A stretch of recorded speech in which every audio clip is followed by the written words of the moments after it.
Commission meeting at the headquarters here in Baton Rouge. Just a reminder to everyone, if you have anything that you'd like to say on any of the agenda items, please fill out a card. And if you come up, you have 3 minutes, to speak on the issue, please speak toward the issue. If at the end of the meeting you want to speak on any subject relating to wildlife and fisheries, you can do that at the end of the meeting. Just fill out a card, and please be respectful of everyone when you speak. Thank you, and we're going to move on to the Pledge of Allegiance. Commissioner Corville, would you please lead us?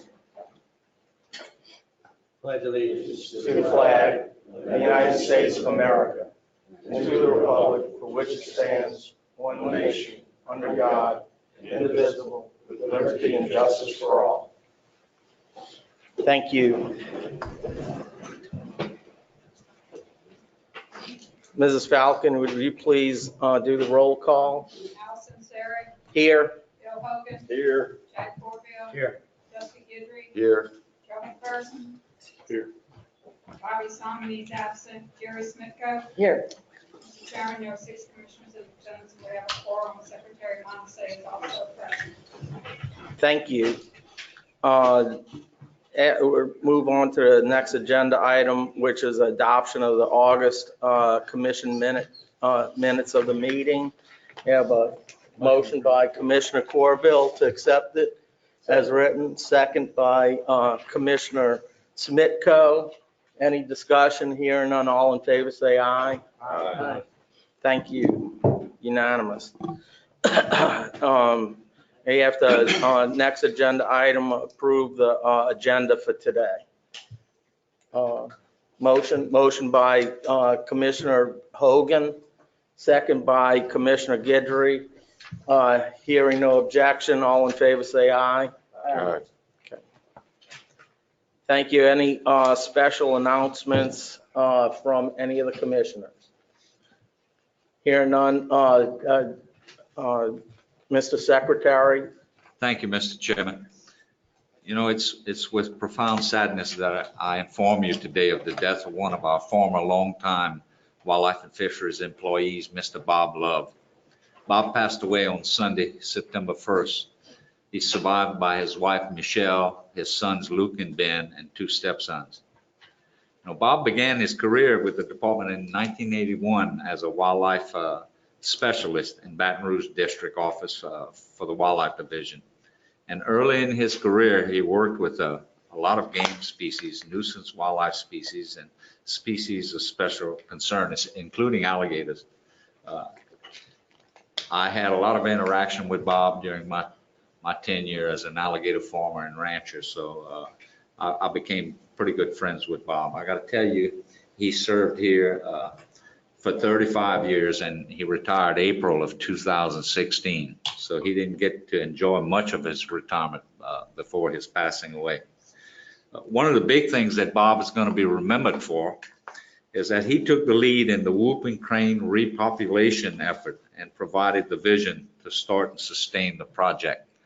So he's going to be remembered for a long time because the whooping crane project is certainly moving forward and doing a great job.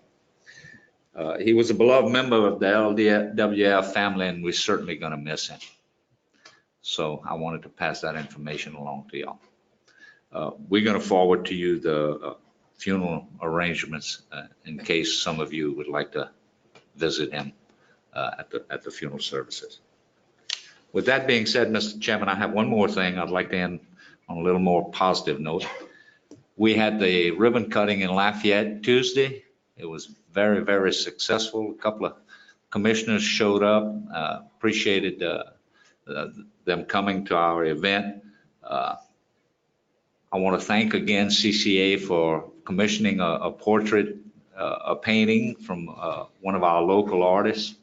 David, certainly pass that on to your membership. It's a beautiful painting that we're going to hang up at the office. And I'll tell you, the whole day was great. I also want to let you know that we have leased every office available in Lafayette. We're going to run that facility. We've consolidated 4 offices there. And we are going to run that facility at no cost to us. So it's a new day for wildlife and fisheries. We've started doing things a little bit different, and I think it's going to pay off in the long run. Beautiful facility, and we've got some really good tenants.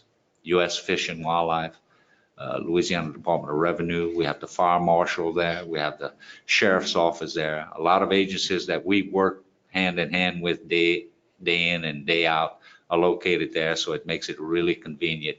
And the partnerships that we've been able to do there is going to really pay off for the people of Louisiana. So just wanted to share that with y'all. That's great. Thank you very much, Mr. Secretary. Sorry I wasn't able to make it. I was kind of busy at work, and I really did want to attend because I know that the facility is located in a great location that will be able to service a lot of people from the area easily. And being able to do it at no cost to the department is a huge coup. You know, because we don't have recurring funds that are coming in that we can count on all the time being there. So anyway, that's great. Thank you very much. Anything else from any of the other commissioners? That let's give just a moment of silence and our thoughts for the family of Mr. Love.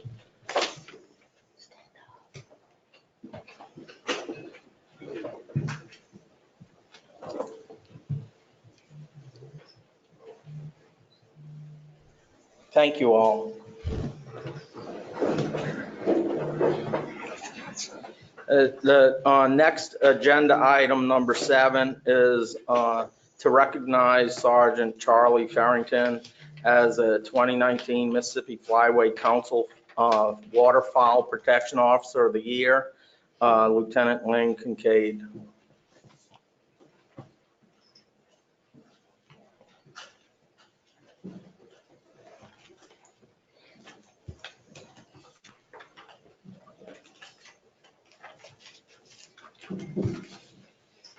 Good morning. I'm Lieutenant Kincaid. I'm the law enforcement representative for the Mississippi Flyway Council. This council is included in 13 states, or includes 13 states and 3 provinces in Canada. Each one of the states put up a waterfowl officer of the year. The recipient of the Louisiana Waterfowl Officer of the Year, he started his career in 2005. He is assigned to LaSalle Parish in Region 3. His patrol area is rich in waterfowl and the waterfowling traditions. These areas include Catahoula Lake and the Delta. His knowledge of waterfowl and waterfowl laws help him protect the resource daily, whether through education or sometimes through citations. This officer truly works for the resource. I've worked with him. He also works with our academy class during our waterfowl instructors as a role player and as well as a mentor in the field to these new cadets that come out for their first hunting season. It's my honor to present this award to Sergeant Charlie Farrington, the Louisiana Waterfowl Law Enforcement Officer of the Year.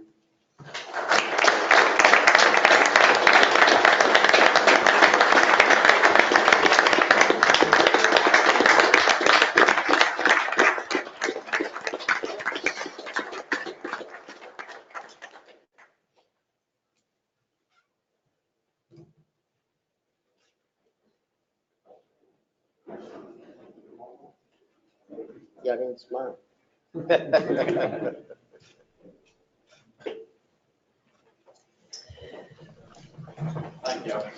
Thank you all and congratulations. Moving on to the next agenda item, it's an enforcement report. Major Skinner. Good morning, Mr. Chairman, members of the commission. For the month of August, we had 9 boating incidents, 2 injuries and 0 fatalities. 899 written citations, 420 written warnings, and 22 public assists. As usual, I have a few synopsis of some cases that were made last month. I'll give them to you briefly. Agents cited a Lafitte man in Jefferson Parish for theft of crab traps, taking commercial fish without a license, taking commercial fish without a commercial gear license, using crab traps without required markings, illegal removal of contents, and operating an unregistered motorboat. Agents received a complaint that the subject was fishing multiple traps belonging to other fishermen near Little Lake. During surveillance, the subject was observed using traps he did not own and found to be in possession of approximately 24 crabs, 46 crab traps, of which 40 did not belong to him. The other 6 were untagged, and he did not have any commercial or recreational licenses. Agents seized the crabs and returned them to the water and are working to return the traps to the lawful owner. A Morehouse Parish man was cited for illegally taking a Louisiana black bear during the 2018-2019 deer hunting season. Agents received information that the subject shot a black bear with a bow and arrow behind his residence in October of 2018. Agents responded to the residence north of Bastrop and found a black bear head and hide in his freezer. The subject admitted to taking the bear while deer hunting. In addition to the criminal fines and possible incarceration, the subject faces civil restitution totaling $10,000 for the replacement value of the illegally taken bear. Enforcement agents cited a Texas man in St. Bernard Parish for violating the sanitary codes for tagging oysters and refrigerating oysters. Agents were on patrol when they observed a vessel being used to harvest oysters near Christmas Camp Lake. Agents boarded the vessel and observed it was equipped with a cooler that measured above the required 45 degrees. Agents seized 166 sacks of oysters and returned them to an area closed for oyster harvesting. Agents cited a Terrio man in Terrebonne Parish for possession of undersized white shrimp. Agents received information about a captain of a shrimping vessel catching undersized white shrimp in Dog Lake in Terrebonne Parish. Agents located the vessel and inspected the catch on board and found undersized white shrimp. Louisiana law states that fishermen cannot possess any white shrimp over 100 count per pound until October 15th. 315 pounds of shrimp were seized and donated to a local charity. In addition to the criminal fines and possible incarceration, the subject also faces civil restitution totaling $809 for the replacement value of the illegally taken shrimp. This concludes the enforcement report, Mr. Chairman. Thank you. Commissioner Smitko? As I have in the past, I'm going to ask that someone be in charge of maintaining contact with the district attorney's office in, I think it was Morehouse Parish, to follow that case closely and make sure that that individual receives, hopefully, the maximum consequences for killing that black bear. Yes, ma'am. Thank you. Thank you very much. Oh, excuse me, Commissioner McPherson? Maybe I've got an easy one for you this morning. This is. Thank you, sir. In advance. This is a monthly report. And how are these things tallied and how do they come before us? I see a lot of what looks like last year's hunting violations when I look at these things. How do that get? One of our administrative assistants calls for the region case report, go to each region, make sure that all of the citations are entered up to a certain point. And then that administrative assistant has access to this database. She pulls it up, compiles the report by region, and then totals everything up that you see on the back page. So it's an 8, 10, 12 month lag time in reporting No, sir. to be put in the system? I believe the Colonel, what are the date ranges from it? It's just about a 2-week lag behind, obviously, with that all these citations not entered into the system up until the date, so we do about 2 weeks, lag time, and then we have a true count to that 1 month. But hunting violations from last hunting season wasn't 2 weeks ago. There shouldn't be a hunting violation from last season unless there was some cases that were made after the fact, some stuff used. Like the black bear case, we're reporting it now. It may have just been completed recently. Well, they Yeah, just found it could have been a lengthy investigation, like, on something with a deer case or something like that, where somebody killed killed an animal or something like that, and Just look at it, This see is- if, this see if is- you're giving me a good answer, because I see a lot of hunting violation cases on here. And, I think what they're trying to say, Commissioner McPherson, is that because of the investigation process, which takes time, and that's what the lag time you're seeing. I understand before the that thing is if that's finished. correct. I'm just questioning that and doubting that they're writing hunting violation cases right now that they investigated from last hunting season. If that's a correct answer, good. yeah, if you look, yeah, a lot of them, you see the close season stuff though. This is catching people right now, killing deer and stuff right now. And it may be it. I mean, I'm just curious, which one are you talking about? The black bear. No, I'm not talking about the black bear. I'm just talking about look at any of the things, and there's a good many, hunting cases, hunting I see without, it. I see it. hunting without a resident license. Hunting without a resident license, I assume was from last hunting season. No, it could be, if we had an investigation on a case where somebody killed a deer or something illegally, and the investigation might have lasted several months.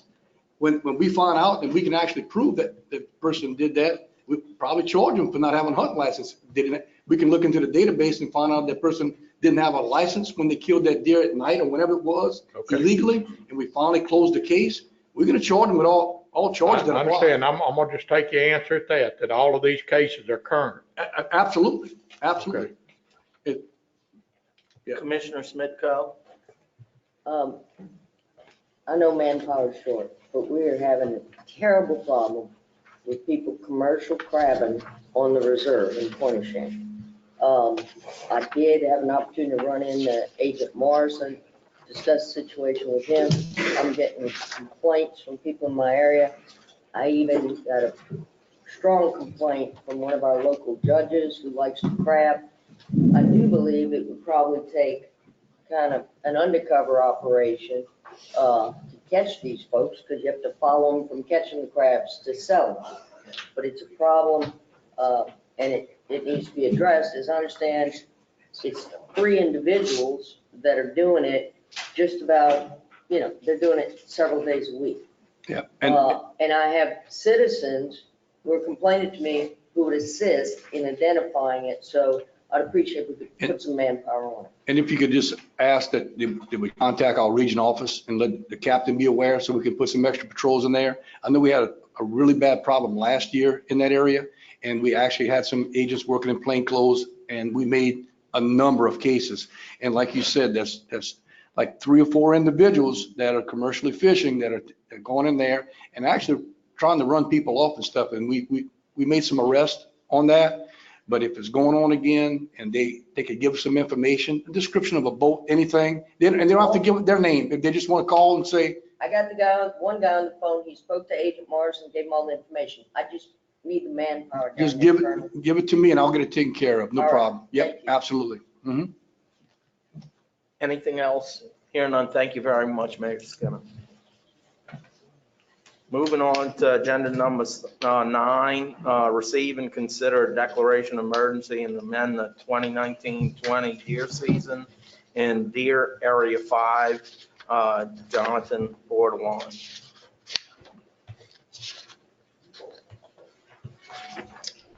Thank you, Mr. Chairman, members of the commission. Today, I'm going to talk to you about consideration for a declaration of emergency for Deer Area 5.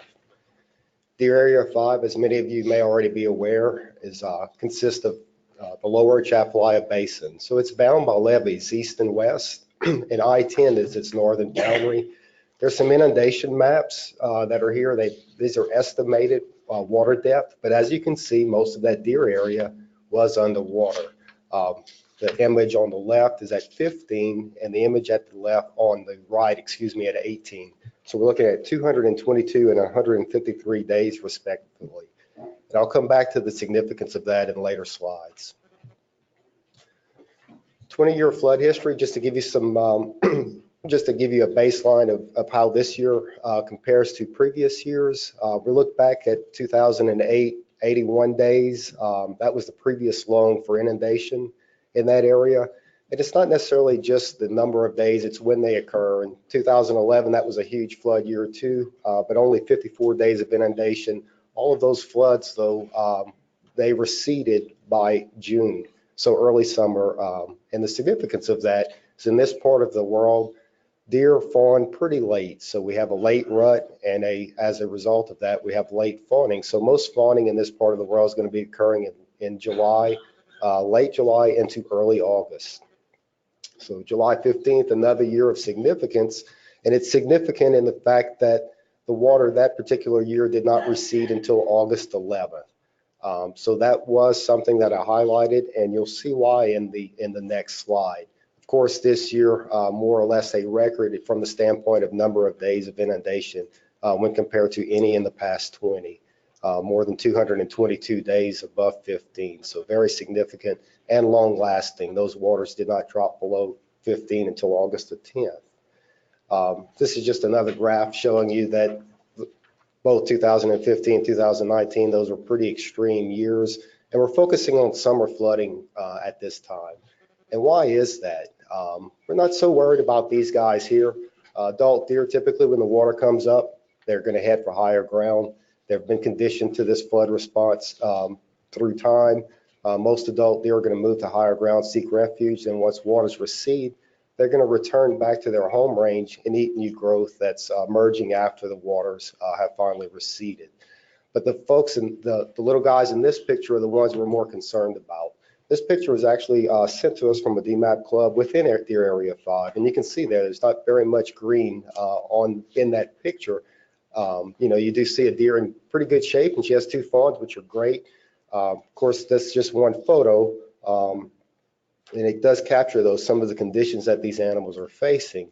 Of course, this area is going to green up quickly, but the point with this and the concern that we have is with these guys and the timing. Remember, late July, early August for fawning, and we had water up in those areas until then. So what we've seen is on years where we have late summer flooding, we typically see a drop in lactation, and that's what this slide here shows.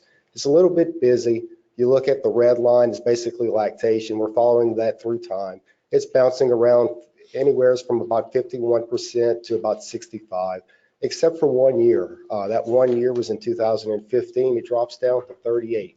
So that particular year was also the year of a late summer flood. So you can see there's a correlation there. Of course, we don't know what it's going to be this year, but the flood event not only was longer, but it was as late as it was in 2015. So we're expecting more or less the same drop in lactation. And that is not something that we've observed just in the basin. It's been observed along the Mississippi River. It was actually published in 2019 in the Journal of Wildlife Management by Jones et al. Out of Mississippi State, where they actually looked at the effects of summer flooding on white-tailed deer within the Mississippi River bachelor lands. And that included lands from Greenville, Mississippi, all the way down to Baton Rouge. And what they saw was, regardless of whether you had winter or spring flooding, very few negatives were associated with deer condition, body size, and even productivity. But when you had summer flooding that extended into the summer months and encompassed the time at which deer had fawns, you saw a precipitous drop in fawn recruitment and subsequent lactation. So there's definitely something there. Regardless of the cause, we know what the effect will be. So zooming ahead, we're talking about lactation data. Remember, the basin, that area is basically divided into 2 quadrants. There's a northern quadrant, if you remember the earlier map, showing there was some higher ground still out. In the southern quadrant, we really don't have any lactation data at all. The reason is we don't have any DMAP cooperators. Our DMAP cooperators were all to the north. We on average have about 15 clubs, so about a 300 deer sample size. So we had a pretty good sample size, feel pretty good about that lactation data that we collected to the north. We really don't have any data to the south, but we know that is an area that's even impacted at a higher degree than even the northern tier of that particular deer area, simply because it's lower in elevation. So we expect that the impacts would be at least equal or greater. But one thing we do have is we do have harvest data from Attakapaw, and what you can see here is you've seen a decline through time in harvest data. It is important to point out a few facts or a few important points to understanding this data is in the early 2000s, you see these really high harvest numbers, and it's like, wow, it looks like we've just shot all the deer, and finally we've gotten to the point where there's hardly any at all. But it's important to understand that's a closed canopied forest system. But in 1992, Hurricane Andrew comes through, rolls through there, and it basically flattens that entire landscape. So you're back to early successional habitat in a young forest again. So deer numbers exploded as a result of that. In addition to that, the late 90s and early 2000s, I actually began my career in that part of the world. The Tacopah WMA was in the region that I worked, and we were seeing some unprecedented droughts during that time. So normally droughts for deer aren't a great thing, but if you live in the Atchafalaya Basin, a drought's actually pretty good, because what it does is it provides more available acres for you to live on. There's a lot more food growing on it. As a result, we saw some of these numbers, which were unprecedented at the time, and we're likely not going to see again unless those exact conditions would repeat.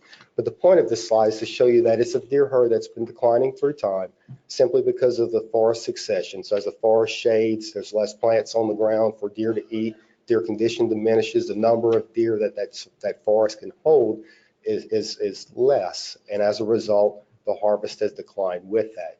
And it would be easy to say, is that harvest reflective of abundance? We feel that to some degree it is. While we aren't able to count deer out in the lower Atchafalaya Basin, we do perform browse surveys. So all that survey is a transect survey where you're counting the number of plants browsed upon a line.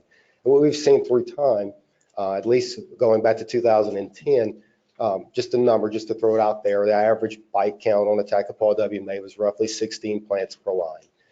We looked at it in 2016, which was the last year we did a survey there. That number was down to 4. So you can see how it's trending down along with that harvest. So it does, at least in this case, appear that there's some correlation between abundance and harvest. So going forward with recommendations, what do we know at this point? Well, we know that we've just faced the longest running flood, and we had inundation of most of that deer area for 222 days. And it extended beyond, well, I should say through the peak of fawning. Based on past experience and research done along the Mississippi River, we feel that we're going to have a reduced fawn crop. And we're going to have a reduced fawn crop in an area where we've already noticed some declines in deer harvest. So our plan at least is to mitigate those declines to some degree while limiting the number of either sex days for the upcoming season. So within Deer Area 5, we have selected days that you can harvest in either sex deer on.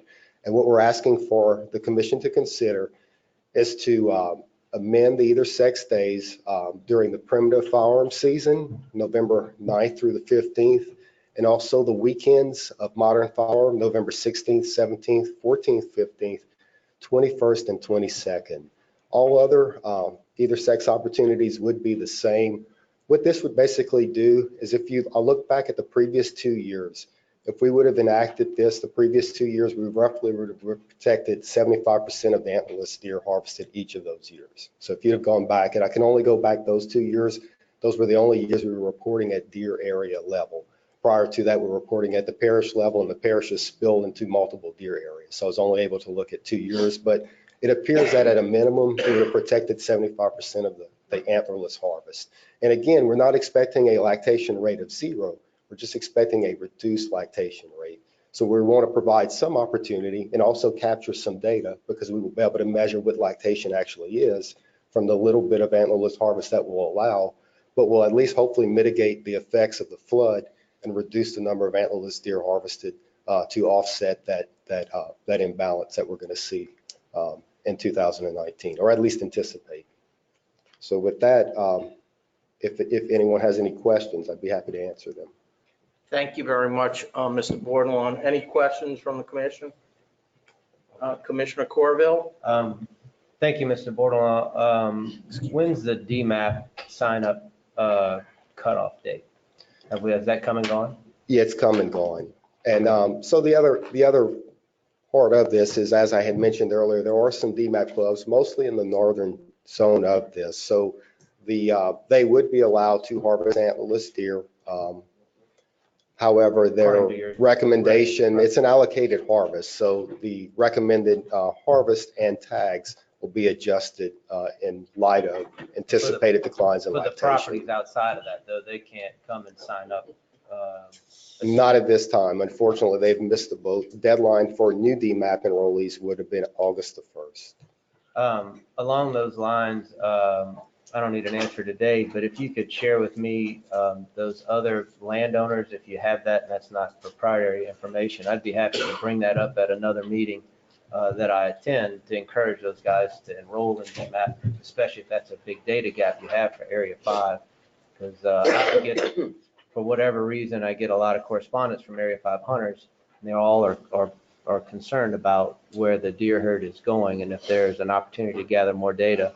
I don't think a landowner in the state is against collecting more data. Maybe they could encourage their lessees to enroll in that. You mentioned the area-specific harvest. We didn't have area-specific harvest in 2015, right? We only did that the last 2 years. No, unfortunately, we didn't. But we will get it. We will have it for this year. We will have it this So we'll have an opportunity to evaluate Area 5 specific harvest this year, coming off of the challenges that those deer have faced with this high water. Thank you, Mr. Chairman. When appropriate, I'm ready to move favorably. Any other questions from the commission?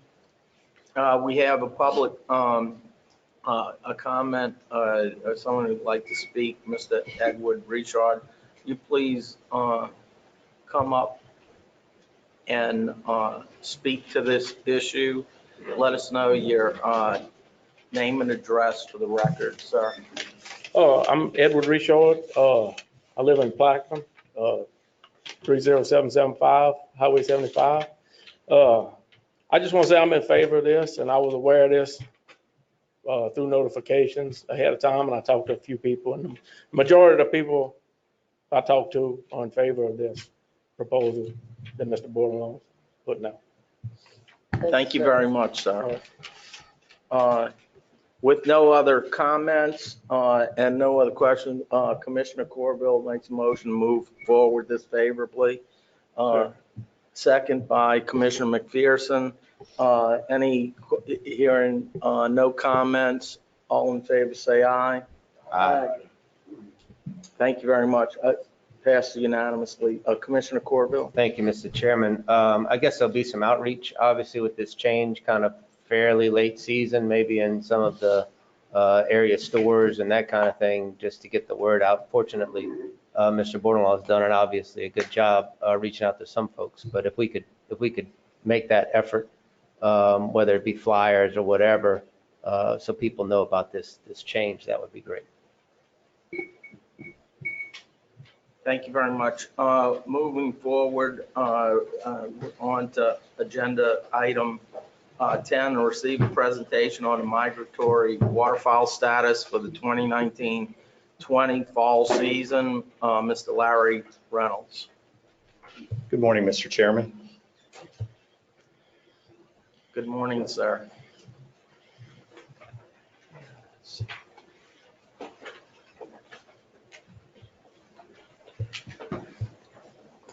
Technologically challenged this morning.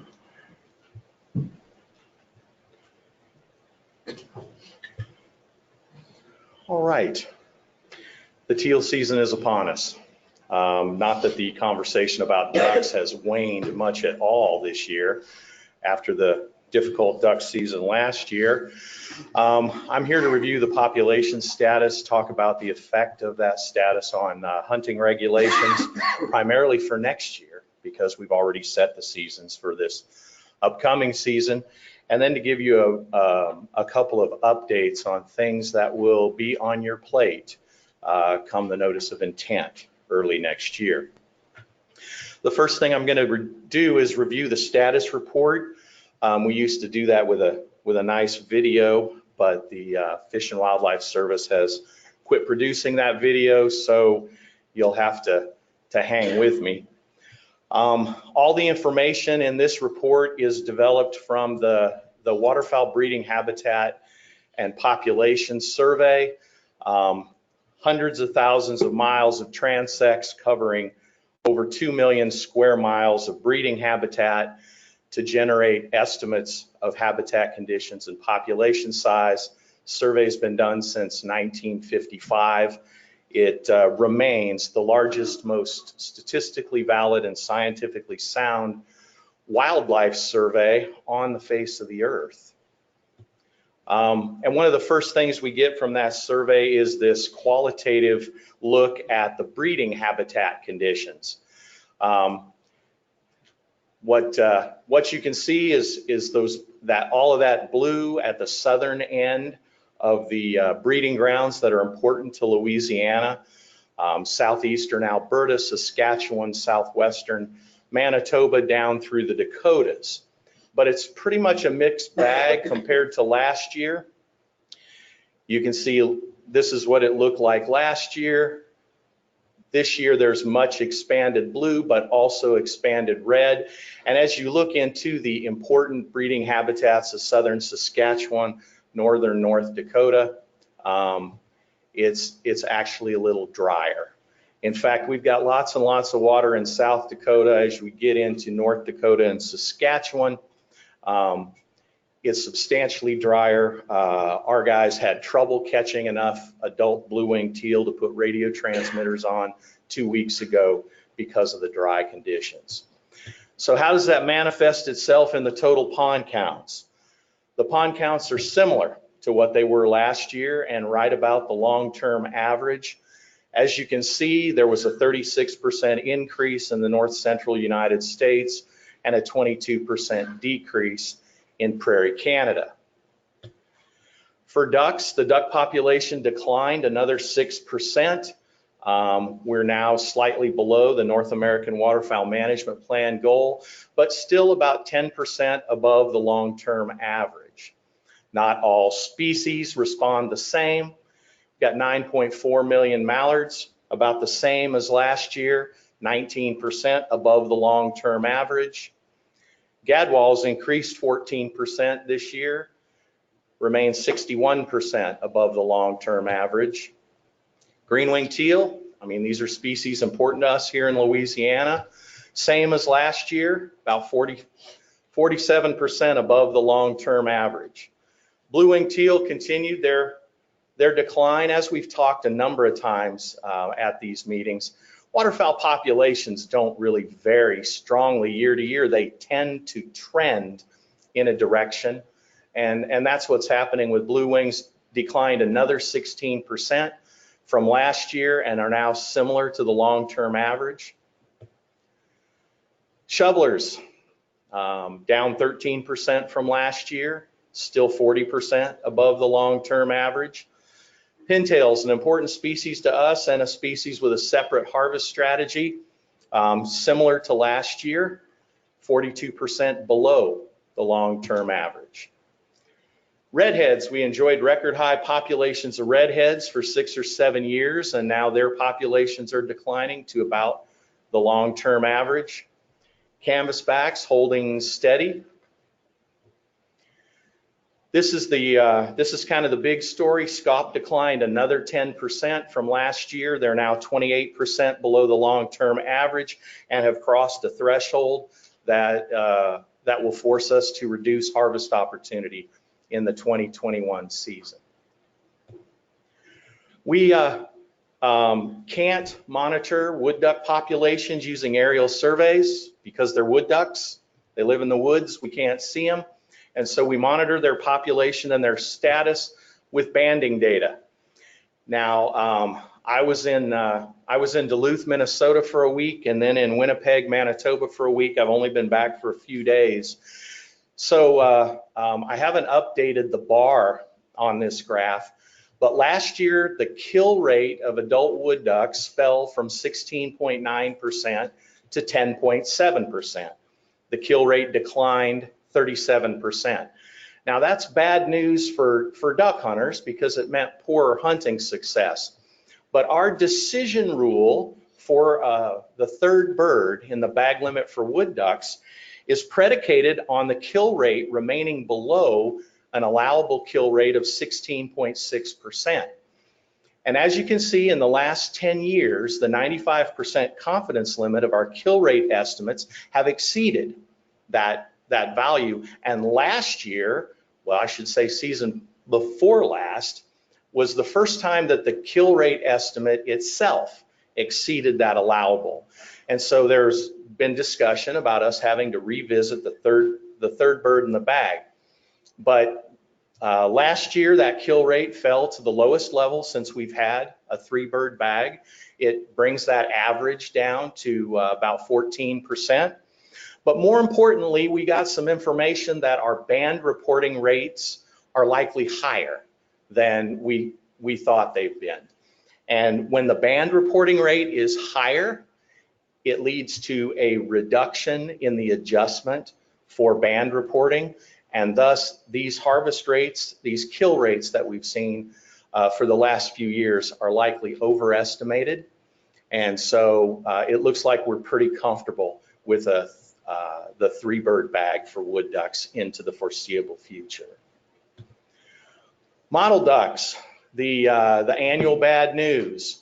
The winter populations of mottled ducks have been falling since about 2009.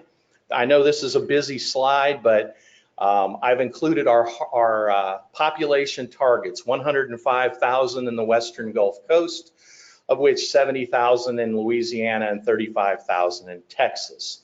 We're currently between 60 and 90% below our population targets for mottled ducks. Jonathan talked about harvest being related to the opportunity, related to the population size. And that's what we're seeing for mottled ducks. As the midwinter population declines, the harvest has declined almost proportionally. Our April BPOP survey that we fly for mottled ducks, the total population is the solid blue line. The Louisiana population is the solid red line. And you can see that since 2009, we've gone from about 130,000 breeding mottled ducks to less than 50,000. We've got issues with mottled ducks. The U.S. Fish and Wildlife Service has taken notice and has convened a working group to look at potential solutions. That's always bad news, because the only solution that the Fish and Wildlife Service has generated for mottled ducks is to reduce harvest opportunity. It's not going to happen next year, but it almost certainly will happen in 21-22. White-fronted geese. White-fronted geese are monitored by a fall staging survey. And last year, that survey was almost exactly what it was the year before. Given that the production was almost non-existent a year before last, that was actually good news. We still have plenty of white fronts to maintain our liberal goose hunting season. Mid-continent light geese, these are monitored with our midwinter surveys. They took a pretty good dive this past year, but we still have more light geese in the flyway than we know what to do with. All right, so a summary of the status report. Ducks are down another 6%, still above long-term average. 9.7 million mallards for the AHM modeling. Ponds the same, similar to long-term average, 2.9. Canadian ponds for AHM. Blue wings down 16%, scaup down 10%, pintails and canvasbacks the same. Light geese decline but remain very high. White-fronted geese unchanged and still above the threshold for liberal seasons. This is the AHM modeling framework that determines the overall season length and bag limit. And you can see that with the mallard population size and the number of ponds, we're clearly in the liberal. In fact, until the mallard population drops to about 8 million, it doesn't really matter how many ponds we have.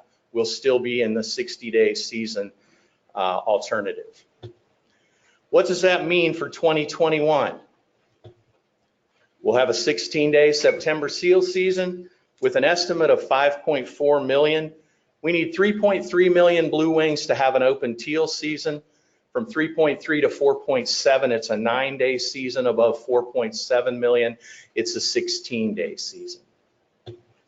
There'll be a 60-day regular duck season with a 6 duck bag limit. The pintail bag will remain at 1 per day. It changes from 2 to 1 this year, and it will remain at 1. Canvasbacks limit at 2. And this is the change for the SCOP regulation, and this is going to be painful, and it's one of the things in harvest management that we can't stand, but we end up with. And that is that the SCOP regulations are a hybrid season. Those are our restrictive regulations. And that hybrid season is 45 days with a bag limit of 2 and 15 days at a bag limit of 1. And we can be more conservative if we want to just go 60 and 1, that's fine. This is a manifestation of the effort to try to maintain the diving duck hunting tradition.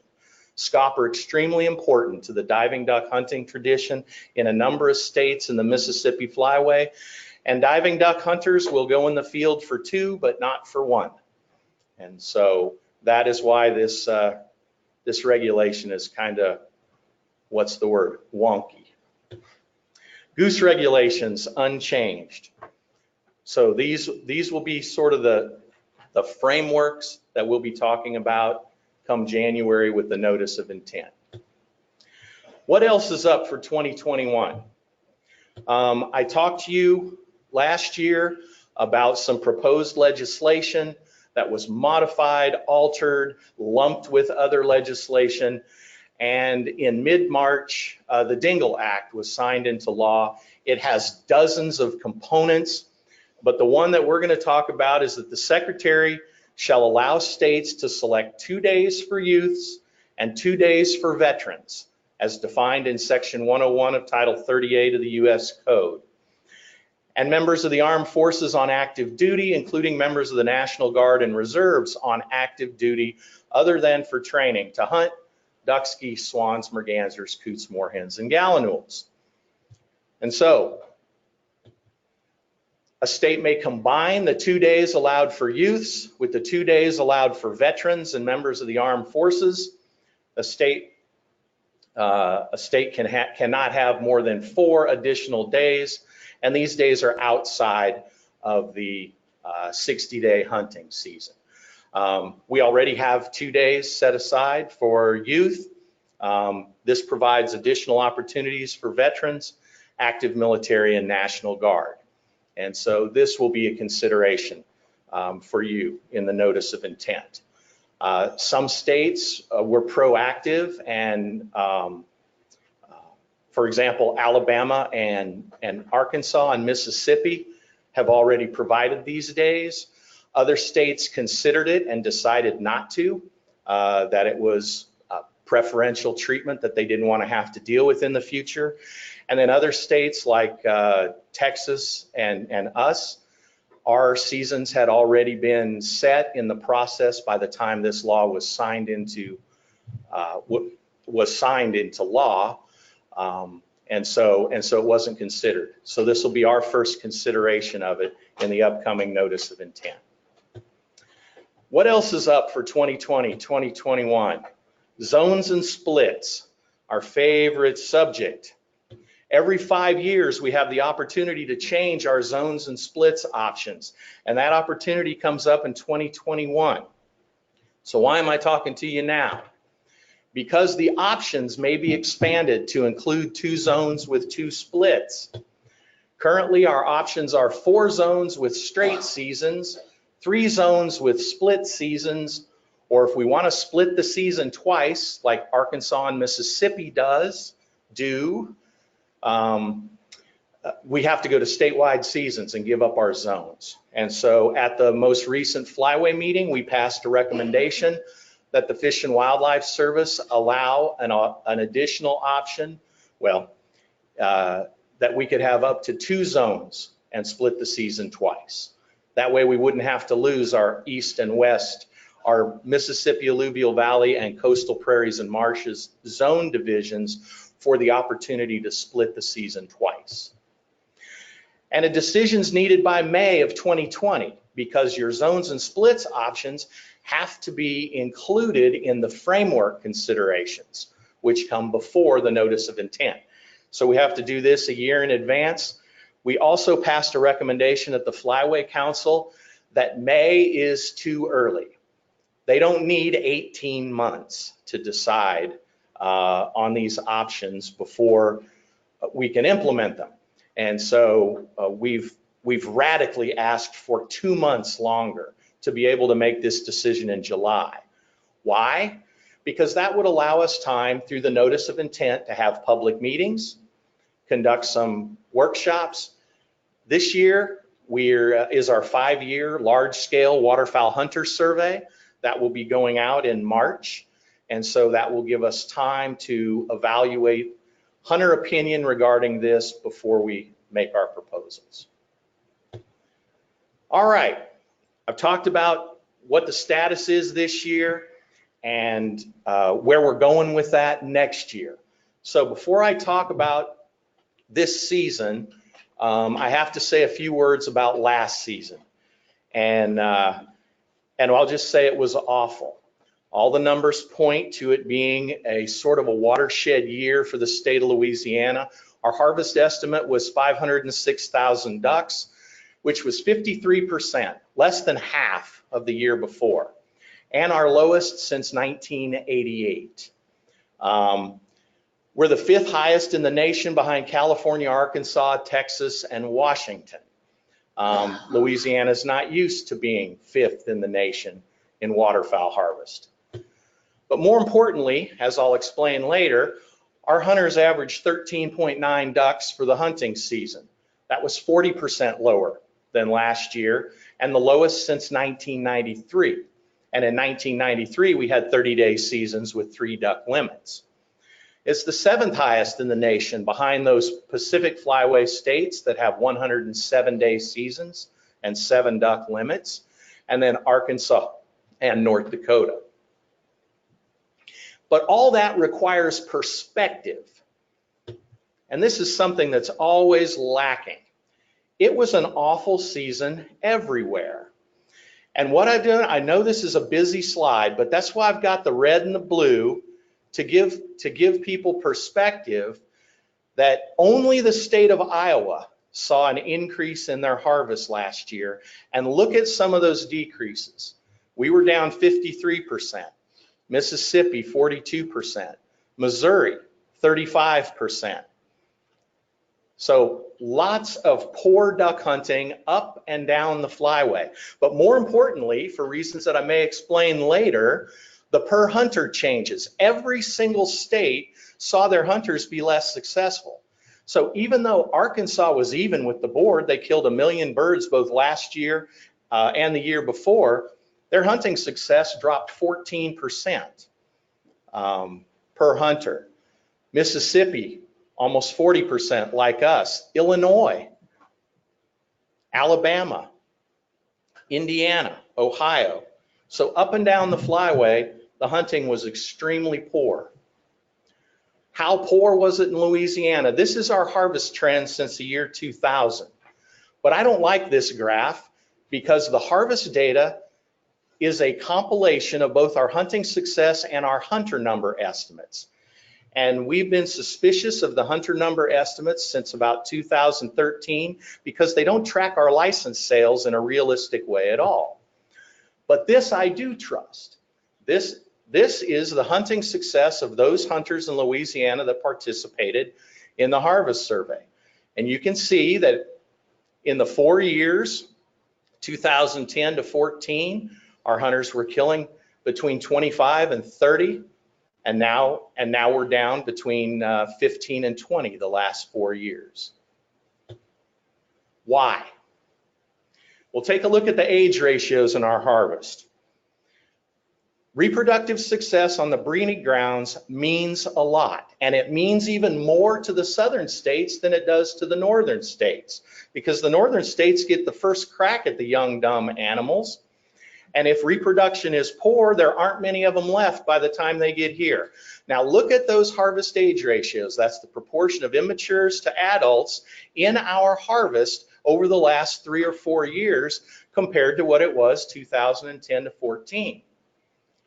It's pretty clear that we have an issue with reproductive success on the breeding grounds as the population has declined and the pond numbers have declined. And last year was particularly special because there was water everywhere. This is USGS stream flow data, and black and blue mean lots and lots of water. And I know that's a big surprise to everybody in this room. I know it was a big surprise to a partner of mine who manages land north of St. Louis in Missouri. His office is no longer existent, and the flooding was copious up and down the flyway. So knowing that, hearing what Jonathan had to say about the flooding in the Atchafalaya Basin, the water just got off of Catahoula Lake. It's September, and Catahoula Lake is just now in drawdown phase. We've got a lot of things to think about and see the results in the next few weeks. The teal season opens September 14th. I'll be flying the September aerial survey next week. That'll give us our first large-scale look at habitat conditions. We already know that there's very little seed-producing annual vegetation, but we don't know how the SAV has responded. I'm getting mixed reports of submerged aquatic vegetation, terrific in some places south of Houma, not so good at all in some places in southwest Louisiana. Pintail bag limit will be 1, and weather and habitat conditions are always the big variable. When I gave this presentation at this time last year, I was showing pictures of incredible moist soil vegetation, lots of millet, lots of seed producing annuals, and the water wrecked it all. So with that, I'll take any questions. Thank you very much, Mr. Reynolds. Any questions from the commission? Commissioner Corville? Thank you, Mr. Chairman. Thank you, Mr. Reynolds, for your presentation. It's a lot of moving parts, as you well know. I have just a couple of questions circling back to the mottle duck deal. So Texas's BPOP target is lower than ours. Yes. But they're producing more mottle ducks according to the April breeding population survey. Do you have any thoughts, theories? Yes. One of the more exciting things coming out of the mottle duck survey is the large number of breeding birds that are moving out of the survey area. In other words, when water is good, when there's a lot of water on the landscape, mottle ducks move out of coastal Texas and into the Blackland prairies and over into the brush country.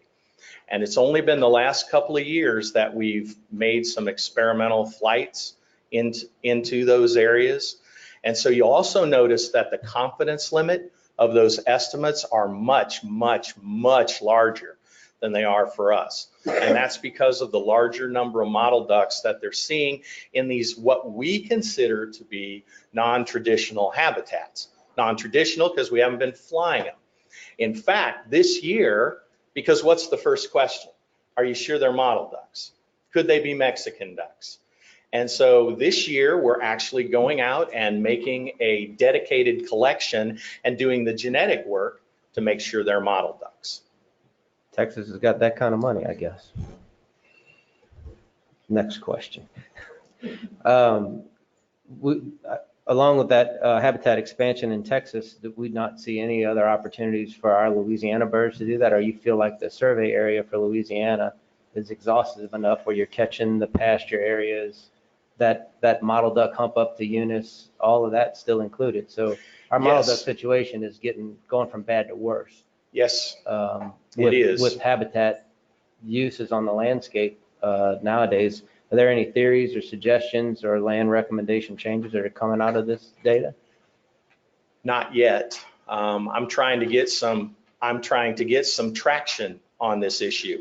You have just spoke to me more about mottle ducks. Most hunters, most people say the bag limit's 1, I don't care.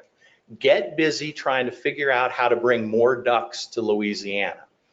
And so I'm also getting kickback from some of our employees that work in the heart of the best mottle duck country, Rockefeller. they think you're out of your mind. We've got plenty of model ducks. So the first thing I've got to do, and what is the simplest correlate? I didn't lay it on there because I don't want to be insightful with a C, but we've got alligators up the wazoo, and increases in alligator populations, especially recently. We've even had to compromise some of our banding efforts because of the number of alligators out there.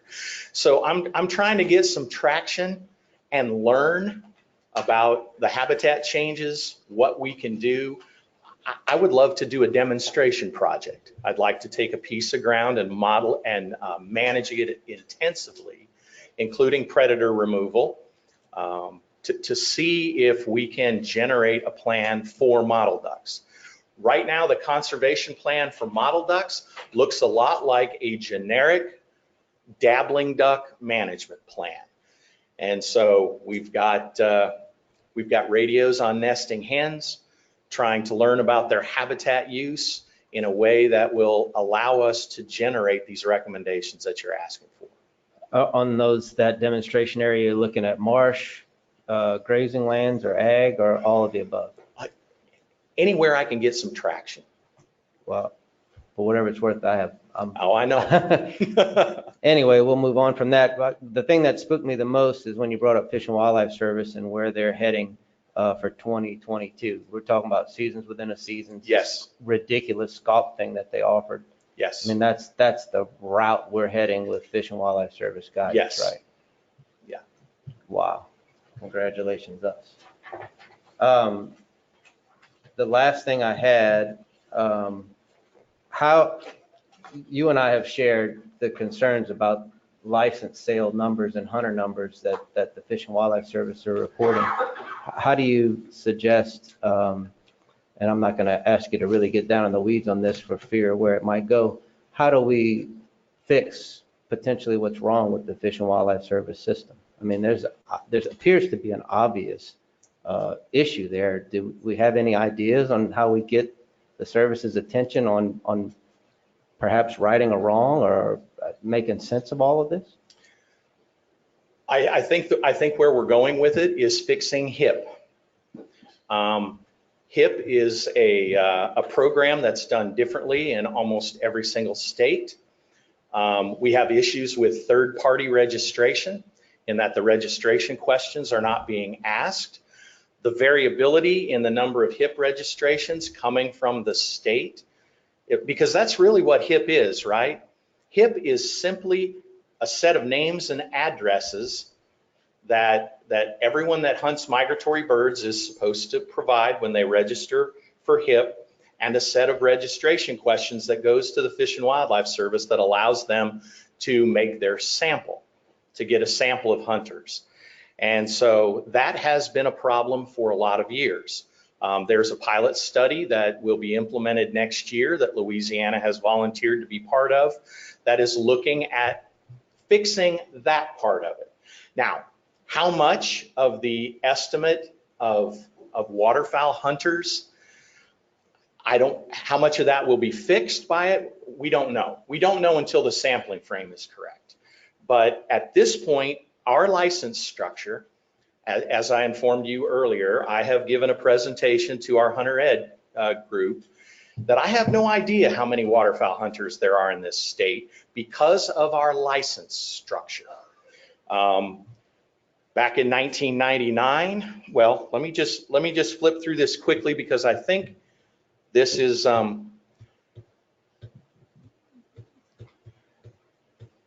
what I'll say at the risk of cutting you off and extending this maybe further is I'm all in favor of finding a way for Louisiana to find a way to know how many waterfowl hunters we have in this state. And if that's restructuring, if that's whatever it takes, we need to know how many people are pursuing ducks because it's our job to keep Fish and Wildlife Service honest. Yes. And if we can't do that, then who knows what the feds are going to do. Yes. With their de-emphasizing all waterfowl programs and the money that they're allocating to it, it's going to fall on us to make sure our stuff is right. And the trajectory we're on right now with those guys is not a positive one. So whatever, I'll volunteer my time and anything I can do as an individual, I'm all in. And I would think, most of these guys and ladies up here would want the same thing, because nobody else is going to look out for Louisiana except for us.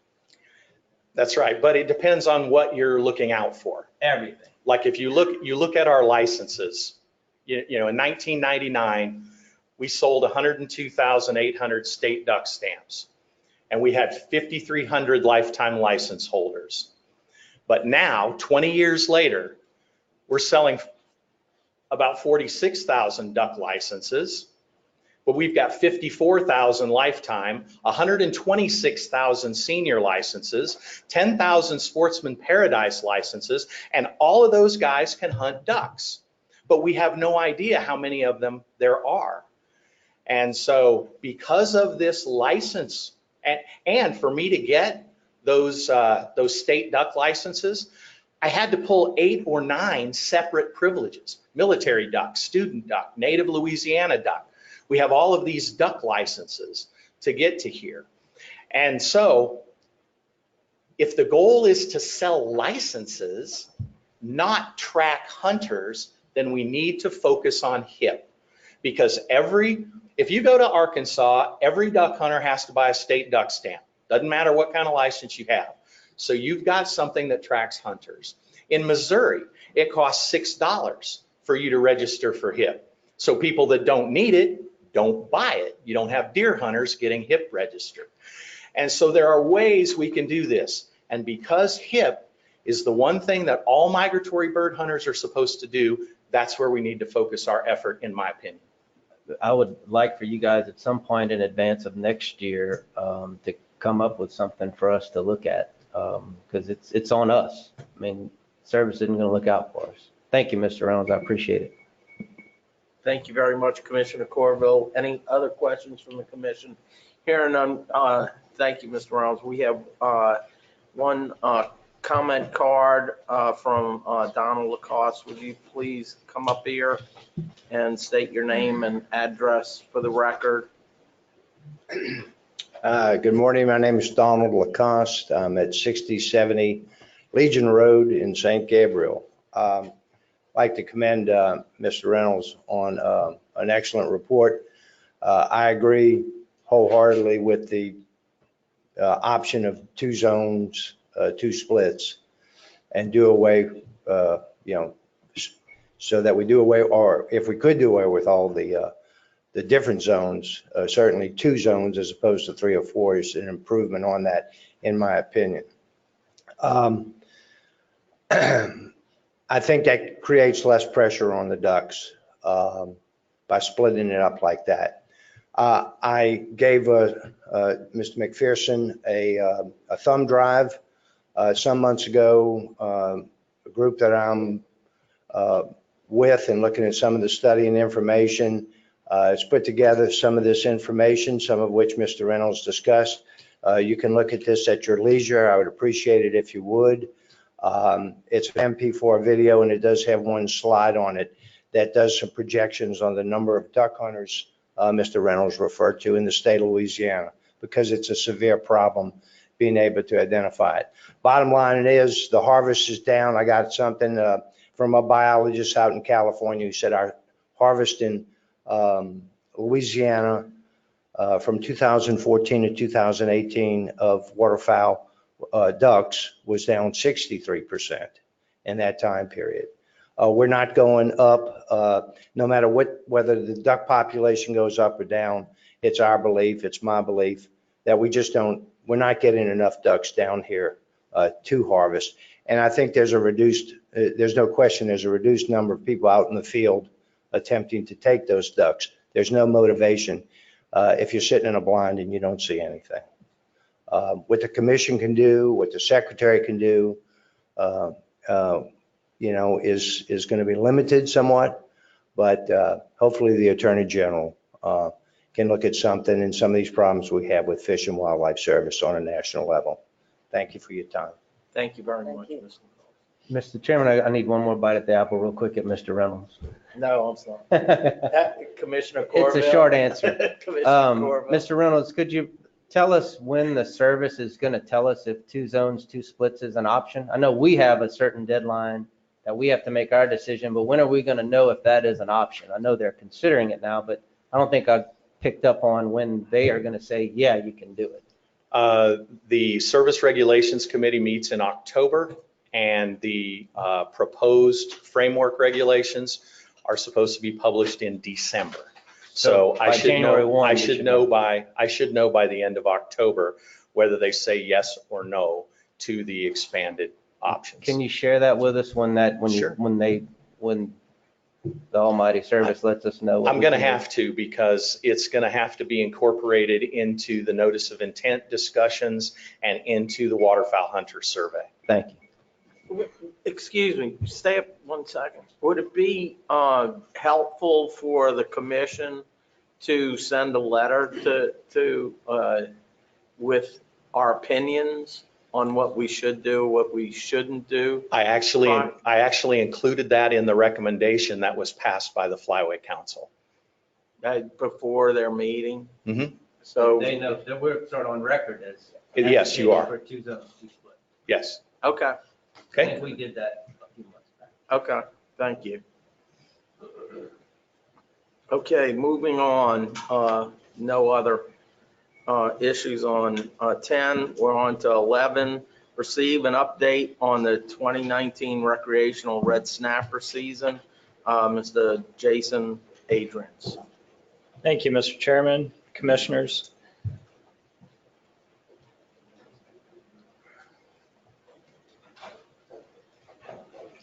Okay, there we go. All right, I have a brief update on the recreational red snapper season. As you know, that season closed at 12:01 a.m. the Tuesday after Labor Day. Currently, our estimates go through August 25th, and we're at about 92% of the quota, as you can see on that table. And we still have Labor Day weekend outstanding, and then the Monday of Labor Day, which will be in the following week's estimates. So about 2 weeks worth of estimates out. However, weather has been kind of iffy in those weeks, and it'll be interesting to see where we end up. This is just that projection graph and where we are that you can see. So as of that estimate, we had about 82,000 pounds left for those 4 days of fishing. And this is just the EFP table that you've seen in the past. This is through that week 35 through August 25th, just in comparison to this year versus last year. And I believe that's the last slide, and I'll take any questions. Any questions from any of the commissioners? Mr. Chairman? Commissioner Corville? Thank you, Mr. Adrians. The only thing I'll say is I'm going to predict, because I got apparently a lot of free time, and I try and guess what the LA Creel landings are going to be. So looking at the weather for Labor Day holiday, landings are probably not going to be, I'm going to jump out on a limb and say they're not going to be 120,000 pounds, which was our highest harvest. So what I would say, and it's not in the form of a motion, but just I know the Secretary has the authority to reopen the season. If we have a meaningful amount of fish, I would ask that the Secretary consider reopening at some point, perhaps for a day or a weekend, to try and bring that down. And my reasoning is I don't want to give any fish to any other state. I know that if we underfish this year, it goes back into a pool, and we would account for any other state that may have gone over. I would encourage us to push the limit as hard as we can, and I would be in favor of going over just a little, because we then, it'll come off of next year and everybody will move on, and it's not the end of the world. But if we have 30, 40, 50,000 pounds of fish left over, perhaps we could handle a day or two. So if you guys would indulge me looking at that as an option, perhaps in October when all the data's in, we've QAQC'd everything, I would hope that you guys would at least consider that. Thank you. Mr. Chairman, Thank you. Commissioner Smitko? I just want to say that I concur with Commissioner Corville on Thank you. Any other comments from, hearing none? Thank you very much, Mr. Adrian. I got one. I want to thank you guys again. I do it every month, but you guys have done an outstanding job with this red snapper season, and the LA Creel team. And Louisiana is second to none of the Gulf states in the way that you guys manage red snapper. So thank you guys. Thank you. And a big kudos to our field staff that goes out and gets these samples every week. Well, it's awful nice to see that this season has gone without controversy and all, which I love to see. You know, during my time on this commission, you know, it's gone from one end to the other. So it's very promising to see how things have moved forward. Thank you. Moving on to item 12. Receive a presentation on the spotted sea trout stock assessment. Again, Mr. Adrians. Thank you, Mr. Chairman, again. All right. I think this might be the one everyone's here for. So we have a report on the assessment of spotted sea trout, and this is a statewide assessment. And I'll start off by saying I thank our stock assessment team. Joe West is here with us, but Joe West, Adrian Zhang, and Taylor Allgood do the heavy lifting on this assessment. And then, of course, it takes years of field data to collect all this information that goes into this assessment. And so that's just years of biologists going out and doing what they do. So we're going to start off with some fishery landings that go into the assessment. So the fisheries dependent data that goes into that assessment. We'll go through some fishery independent data, which is the data we take, and then we'll get to the stock status. So this is a graphic of our landings, and you see recreational landings are up top, and the red line is commercial landings, which are pretty much non-existent since the entanglement net bans in the mid-90s. And what we've done is we took MRIP landings. So the black line is what used to be MRIP landings. We have calibrated those to LaCreel. So we hindcast those MRIP landings based on the side-by-side data from LaCreel and MRIP. And the green portion that you see on that graphic is all LA Creel landings. And this is statewide landings, and just as we get later on to the assessment, it assesses only the female stock, and just as a point of note, about 84% of the landings statewide are female. So when we first started down this LaCreel road, one of the things that was part of the agreement with LaCreel and increased license fees was us being able to get to basin level type data. And this graphic shows you those recreational landings, but in the recent LaCreel years, we've broken that down by basin. So you can kind of see where those landings come from by basin. And I'll go in a little more detail in the next slide. This is just the more recent LaCreel years by basin. Offshore is not noted here, as those landings are minimal. But you can there get an idea of where that harvest is occurring and where those landings are coming from. This is a breakdown of those recreational landings by private and charter, and statewide. You get about, if you sum those up statewide, about 16% of the trout landings come from the charter side, and the remainder is private.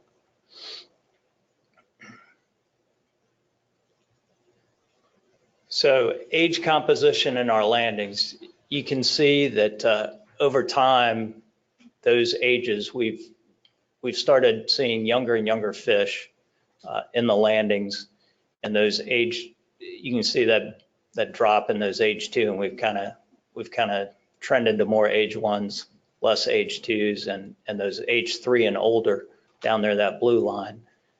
That's also, we're seeing fewer and fewer of those. If you zoom in, you can see this is the proportion of those age 3 plus landings. And when you get to this is females only, by the way.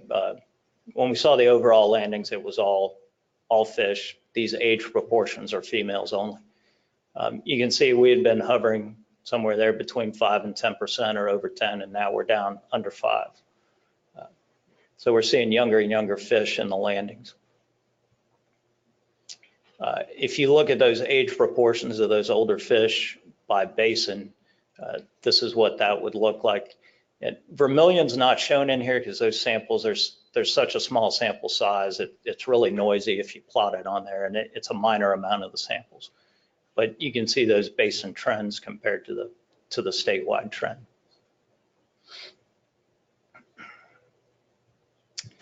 All right, so one thing we looked at in this assessment, while it's not directly modeled in the assessment, we took a look at some winter events. And these blue bars that you see are the duration, well, it's duration and temperature. So water temperature under 7 degrees Celsius, about 44 degrees, and then the duration of how long that water temperature stayed. And you can definitely see when we have those longer duration cold water events, we see a response in the landings. So this is something that may help us explain some of the landings. All right, so now we're gonna move into the information we collect. And in this assessment, we use our indices of abundance that we use come mostly from the GillNet survey. And that's our statewide GillNet survey where you may have seen our employees out taking GillNet samples. So there's 3, each of those GillNets has 5 panels in it, 5 meshes. And we use mainly these 3 right here. And you can see if you think of that horizontal black line at 1 as a long-term mean, you can see all these are below their long-term means. So this is age structure. We talked about that age structure in the landings. This is looking at the age structure that we see in those GillNet samples. And you can see it's heavy on age 1 as well. That third one down there, the 1.5 inch mesh, it's a little bigger mesh. You start to pick up a little bigger fish, but we're still not seeing a lot of those age 3+. And this is a graphic. If you drill down on those age 3+, you can see there's been a downward trend recently. So now we'll get into stock status. And so if you remember, we showed that age structure in the landings and our samples. And then what we get out of the assessment of those age 3+, you can also see there, that's been a downward trend recently as well. We hovered somewhere between 10 and 15%, and now that's approaching 5%. So fewer and fewer of those age 3+ fish. This is female spawning stock biomass. So you see that yellow dot there that's our most recent data point, and it is actually a mean of the last 3 years. That last year is always going to be the most variable, the most uncertain. So we use a mean of the last 3 years. But the take home point here is with this one, you don't want to be below that red line. The yellow line is what we're shooting for. And we have been below. Female spawning stock biomass has been below that target since 2012. 2014, I'm sorry, 18, yeah.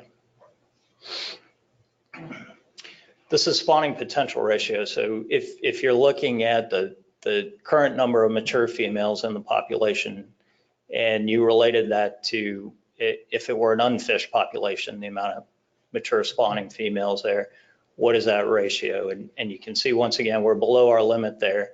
And that current dot is also a mean of the last 3 years. And that is down at 8.5%. Our limit is 10.2. We're shooting for 13.6. So fishing mortality rate, this one, you can see that wide swing in the last 2 years, separate from that mean. That's the current estimate. Part of this relates to that winter kill event we had last year. The assessment is not able to assign all that mortality in the right spot. So it's looking for an example. We know we had a reduction in biomass or in landings after that winter kill event. And then we had low landings in 2018, and the assessment's looking at that saying, well, there must be low fishing mortality or low effort. And so both that 18 and 17 point would likely move once we had another year or two of data. But you can see the current mean is still below that red line. And with this graphic, unlike the others, you want to be in the bottom of the graphic, not the top of the graphic, as opposed to how those others were laid out. So this will give you that stock status of overfished or overfishing through time. That yellow, inside that yellow box is where we want to be. As you can see, we're in that overfished and overfishing quadrant. And this just tracks that through time. And you can see we've been overfishing since 2012 with the exception of 2014, and it's been overfished since 2014. So summarize, we've had as I mentioned, the stock's been overfished since 2014. We've had overfishing in 6 out of the 10 most recent years. Our spawning stock biomass is at the lowest levels we've observed. Our proportion of those older age 3+ females are at the lowest levels we've observed. Our recreational landings are at the lowest levels we've seen since 1990. And fishing effort continues to rise.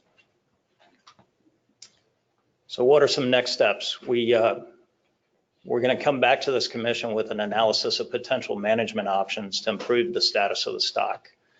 We're looking for your feedback on some preferred management options. So how do you want to get to those savings in the stock? And those changes will need to be significant and likely controversial. And so what are the types of things? This right here is one of several sets of possibilities. This is not a recommendation we're coming to you with, but this is the types of things we'll be able to provide you.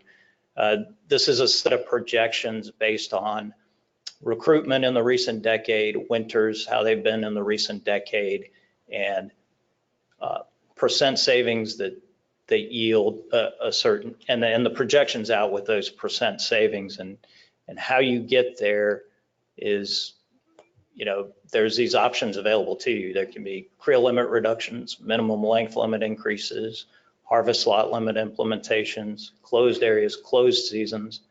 We could have special regulations after severe winters, or as the hybrid rules Larry discussed, we could have combinations of any of the above. And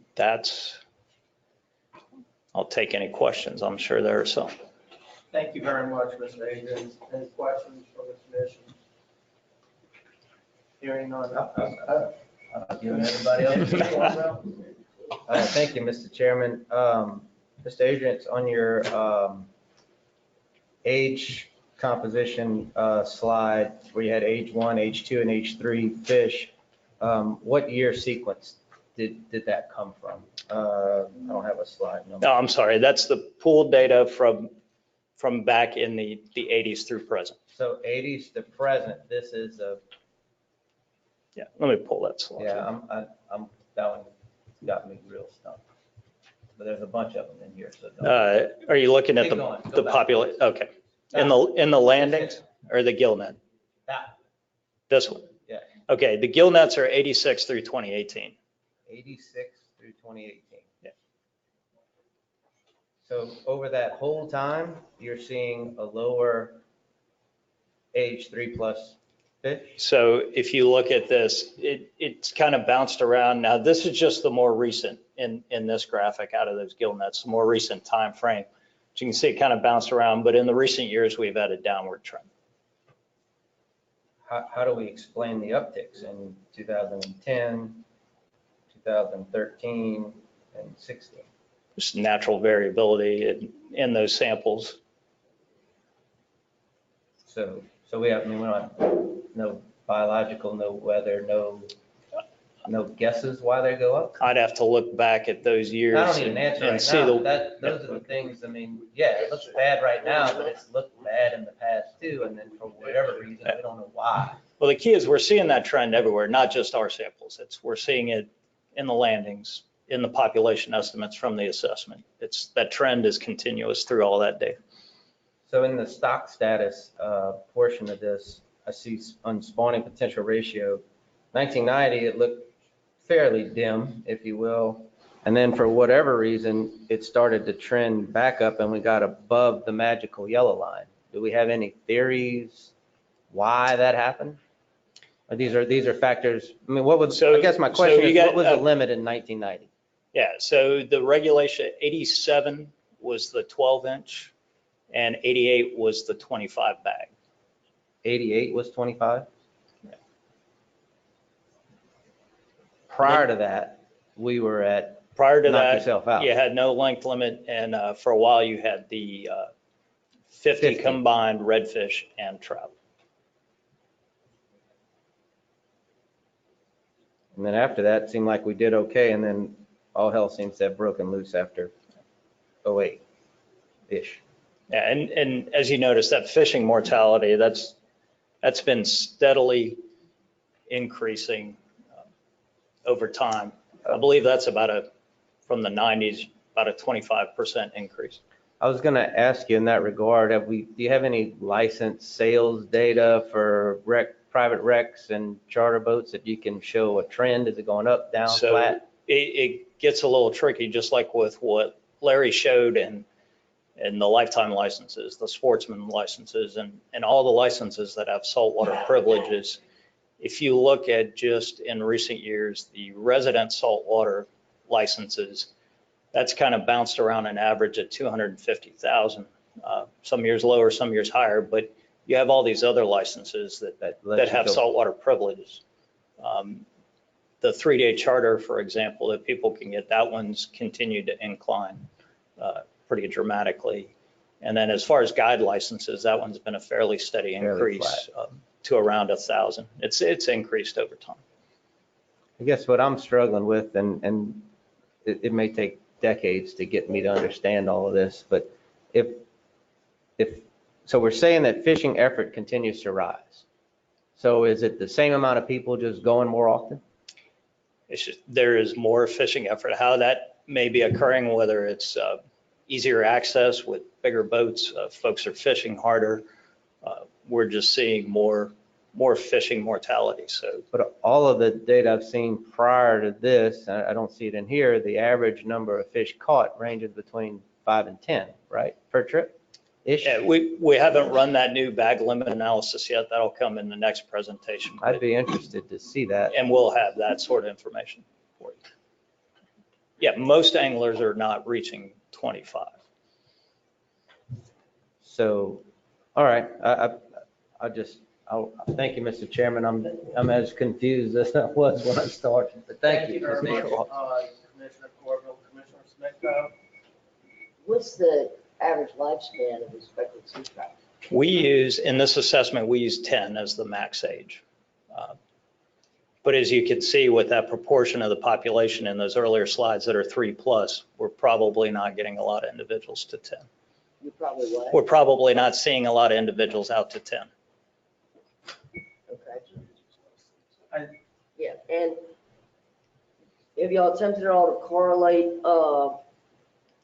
years with increased freshwater to population? So we haven't specifically looked at that, but when you get those events, obviously you're compressing that favorable zone for spawning habitat. And then what happens to those eggs if they're exposed to fresh water? You know, there's some issues there too. Those eggs will sink as opposed to floating into the estuary. So there's some. Before we go in a complete panic mode, that it's something, and I understand if we don't have the biomass, we can't fish as much, but I think we ought to attempt to correlate that and see what the problem is. I realize no matter what the etiology of it is, we still have to address it. So one thing, I don't have the slide in here, but recruitment has stayed within a general range over the time span of this assessment. It really hasn't varied outside of that normal fluctuation. It's been down a little bit in the recent decade. You mean the babies? The recruitment, the age 1 recruits coming in. Right. So, however, that spawning stock biomass has continued to decline. but we still need to figure out a cause and effect, just even on that. Yeah, and we have so many things going on, like we can't explicitly model habitat, and we know the coast is changing dramatically. Sure. Thank you. Thank you, Commissioner Smith. I'm gonna, something that I've noticed in looking at the graphics, it's just amazing to me how close it is to what's happening in the oyster season on the public oyster grounds. It mimics exactly what has happened as far as, landings and what has been available. So bringing up the fresh water, I'm thinking is an important thing. And we may have had good recruitment, but to be able to make it to market size and all of that, which might be something to do with why we're not seeing the older fish, is that they're moving away. I see exactly what has happened in my career since 2000, since Hurricane Katrina.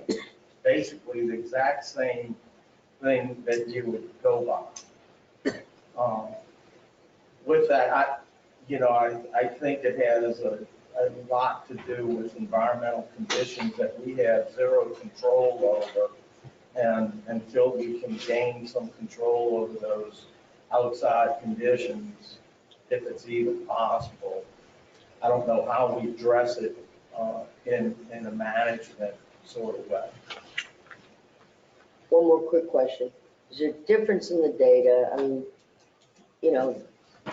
theory is that you catch bigger trout further to the west. Do y'all see a real big difference in the data between, let's say, the Terrebonne area and further west? Or is it pretty much the same everywhere? It's those trout over in Calcasieu, for example, grow a little faster, but I don't know that we're seeing Any market difference? in the any data? marketable difference. We'll go back to the slide that shows the age composition by basin.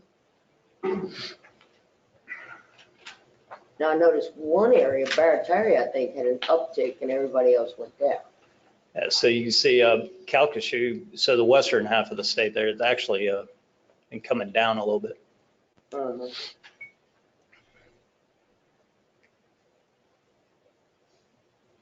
Thank you. Mr. Chairman, Commissioner Cornell? Ms. Adrian's, a year one class fish, what size is that? About. Give me a ballpark. Yeah, you're looking at anywhere 10 to 16. So potentially illegal fish.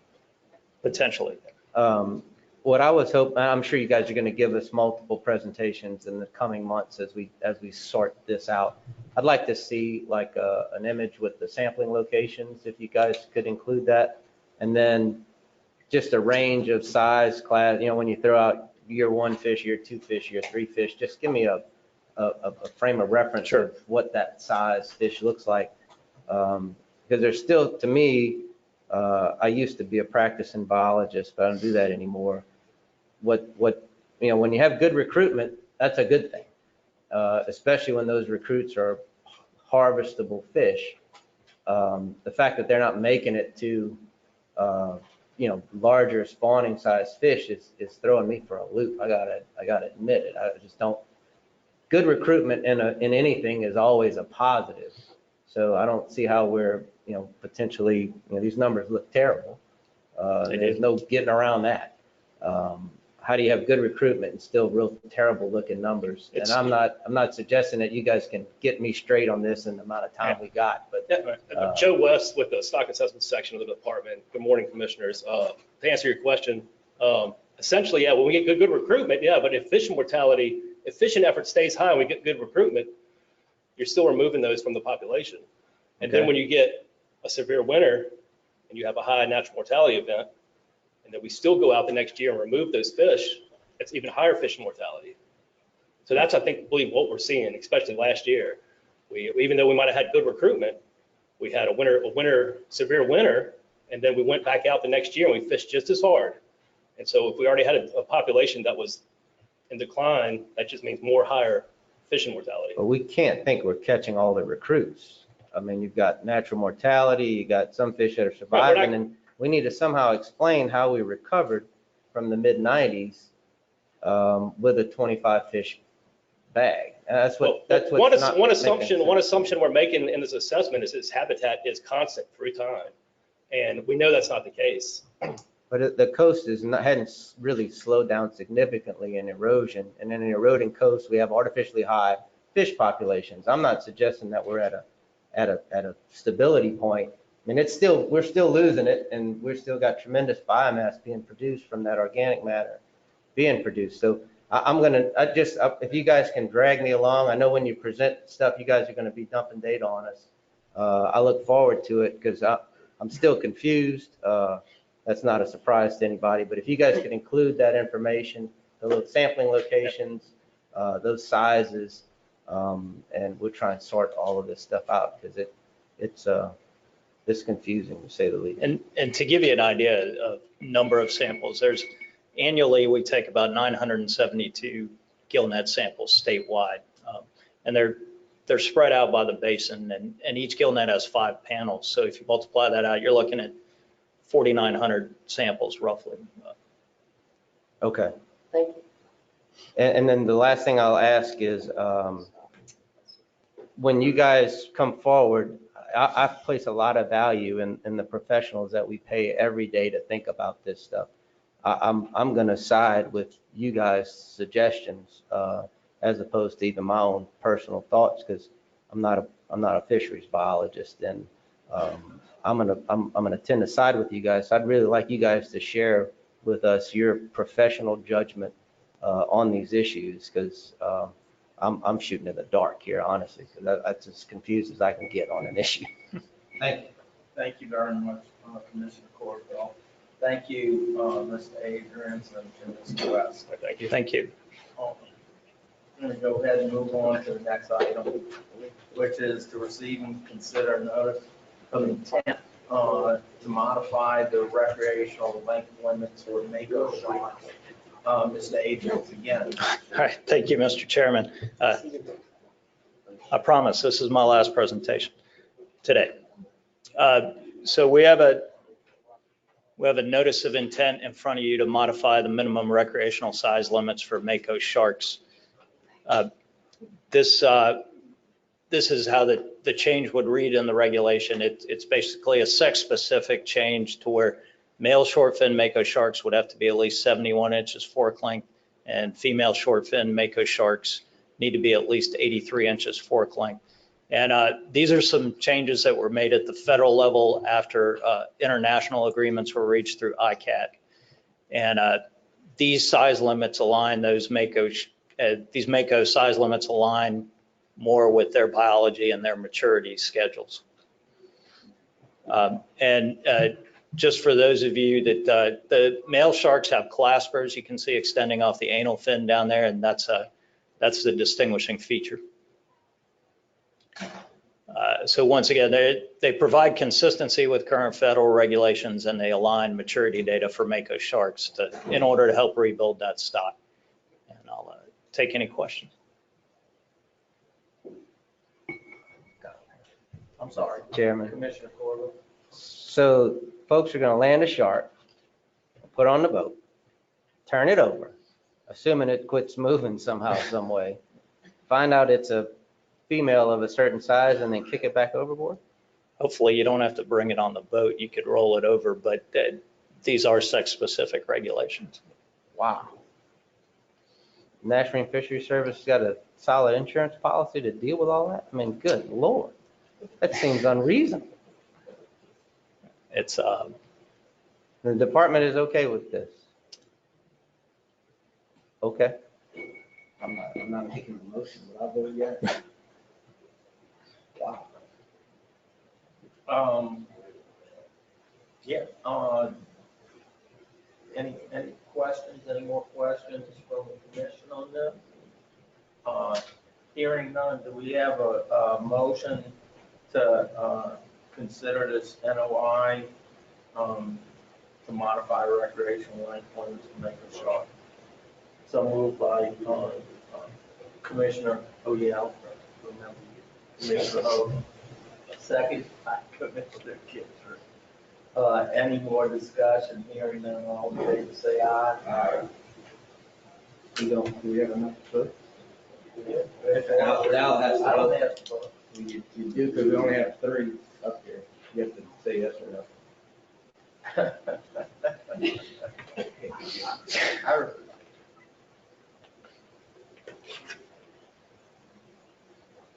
I'll vote in favor of the motion.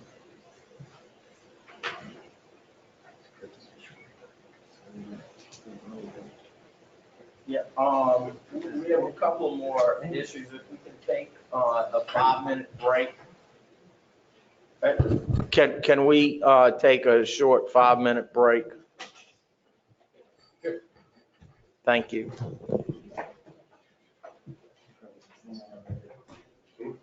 I'm gonna sex out here.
Oh, I see. One more.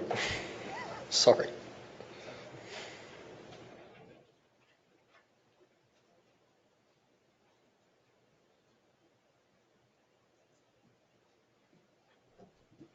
Thank you very much. We're going to move on to item 14 to receive a summary presentation on the August 2019 Gulf of Mexico Fisheries Management Council meeting. Mr. Sheekley. Thank you, Mr. Chair and Commissioners. I'm pleased to say good morning still. And the fourth Gulf of Mexico Fishery Management Council meeting took place on our home turf in New Orleans from August 12th through the 15th. And I'd like to thank all the recreational, charter for hire, and also the commercial fishermen that came out and gave valuable public comment during the public comment period at the meeting. A lot of that information they had was very helpful, and I would encourage those folks as well as others to do that as often as they can. It's helpful to the council to hear that. We had two final actions that took place at this meeting. The first was the red snapper for hire annual catch target buffer. The charter for hire fleet's been fishing under this buffer through the 2019 season. I think my microphone's slowed up. Sorry. And it formerly was 20%, reduced to 9% buffer for the past year. This action made that a permanent status, and it's consistent with what was in effect for the past fishing season. Hopefully it will allow NOAA to increase the number of days for the upcoming charter season. However, it should be noted that there's no guarantee at this until the landings data comes in. The second final action that the council took was on Reef Fish Amendment 51, which are the gray snapper reference point, status determination criteria, and annual catch limits. Council chose alternatives that minimize the buffers and are consistent with the idea that gray snapper stock is quite resilient. The council established an 11% buffer between the acceptable biological catch and annual catch limit, with the resulting harvest level shown in the table on the slide. Because the landings data show that the ACL has not been exceeded in recent years, a season closure would not be expected. And the landings have never exceeded the set ABC, therefore we would not expect any management changes.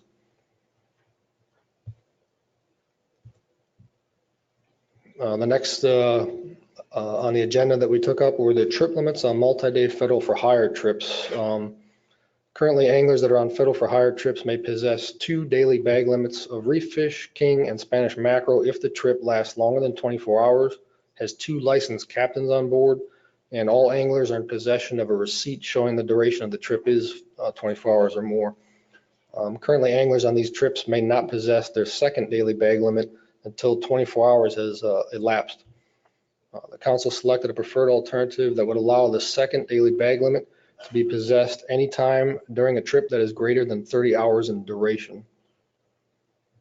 The council's law enforcement and technical committee will take a look at this document, and then final action will be at the next meeting in October.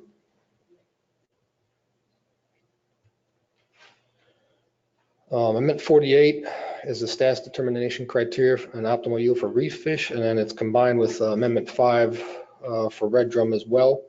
The council looked at a draft of both of these documents, and we have to define and possibly modify existing biological reference points for reef fish and red drum included. This is required under the Magnuson-Stevens Act and also under National Standard 1 guidelines under that. The council has to define a maximum sustainable yield, maximum fishing mortality threshold, a minimum stock size threshold, and an optimal yield for all those managed stocks that you see listed there, which includes Goliath grouper and red drum. The council will continue work on this document at the October meeting. The next on the agenda was Reef Fish Amendment 36, modifying the commercial IFQ programs. We reviewed a draft of this amendment, and the purpose and intent is for assisting small participants and new entrants to the IFQ program, as well as to reduce discards and to increase access to shares for actively fishing and eligible commercial fishermen. With the intention of expediting a decision on these actions, the council decided to address the actions that consider requiring a commercial reef fish permit to obtain or hold IFQ shares in a separate amendment.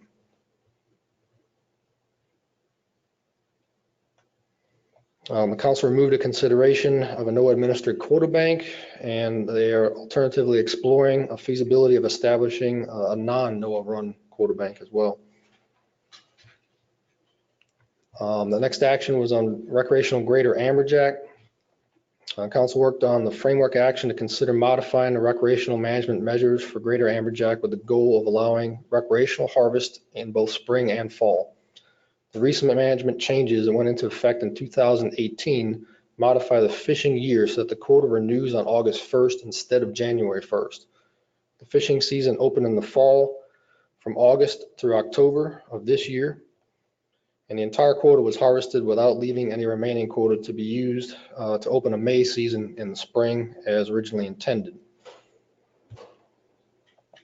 So I added this graph in here to show landings data. This was from the serial landings data from the previous meeting in June, and it shows the breakdown of the fall season between the month of August as well as the months of September and October combined.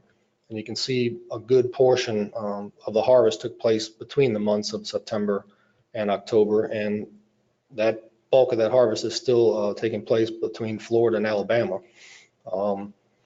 So Louisiana made a motion in the council to move some of those fish, or at least an attempt to move some of those fish to try to get a spring fishing season in there. And we asked for changing the fishing year to start with July 1, and it would move October out of that fishing year. So we would have the July 1 start through September 30th.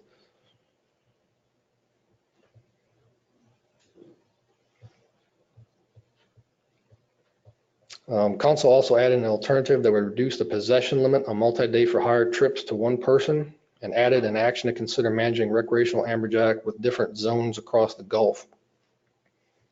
If the season changes back to a January 1st calendar year, the Western Gulf would lose access like we had previously back in 2017. The fish would be caught up in the May season in the spring, and there wouldn't be anything left. So it'd be the reciprocal of what took place this year. And it really, we need to see if the management changes that took place last year are going to work or not. And I don't think we can make a lot of big changes in less than a year. So that's the bottom line on this is let's see what happens.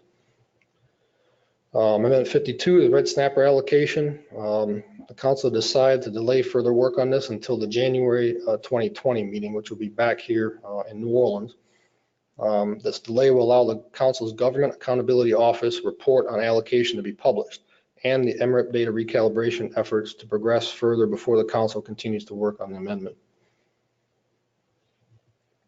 Electronic for hire monitoring. The CFIRE program, as they call the acronym, outreach is going to continue to work on this into fall 2019. The implementation of phase 1, which was supposed to take place by this October, has been delayed until early 2020, and that includes the hail out and logbooks portion. There'll be another round of outreach efforts in mid 2020, followed by phase 2, which will be the implementation of the GPS tracking devices in late 2020. The timing of all this depends on those factors listed there, which include the hardware and software development, approval of funding, which I think is the main kink in the works, and staffing, as well as data management and coordination with the South Atlantic Council has to take place as well.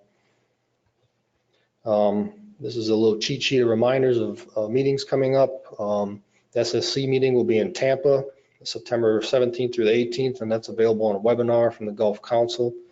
We also have the Reef Fish AP and Release Mortality Symposiums taking place in October, followed by the Outreach and Education Technical Committee, October 9th, also in Florida, and culminating with the next council meeting, October 21st through 24th in Galveston, Texas. If y'all have any questions, I'd be glad to answer them. Thank you, Chris. Any questions from the commission? Commissioner Corbett. Thank you, Mr. Chairman. I'd like to thank our Gulf Council members in the audience. I see Mr. Swindell was able to join us, and Mr. Dugas, and along with Assistant Secretary Banks, for holding the line on amberjack. I mean, looking at this graph, I guess that's not good enough for Florida and Alabama. They want to max out that blue and red. So thank you guys for what you do representing Louisiana recreational anglers. I'd also like to commend Assistant Secretary Banks for his suggestion of regional management for amberjack. I know the great Dr. Crabtree maybe didn't think that was the best idea at the time, but thank you, Assistant Secretary Banks, for representing Louisiana anglers, recreational anglers specifically. That's what we all know needs to happen.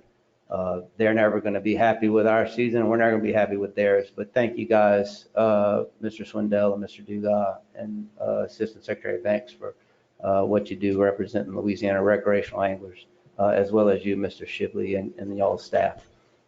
So that's all I wanted to say. Thanks. You're welcome. Thank you, Commissioner Corbell. Any other questions? Hearing none, thank you very much, Mr. Chair. You're welcome, Mr. Chair.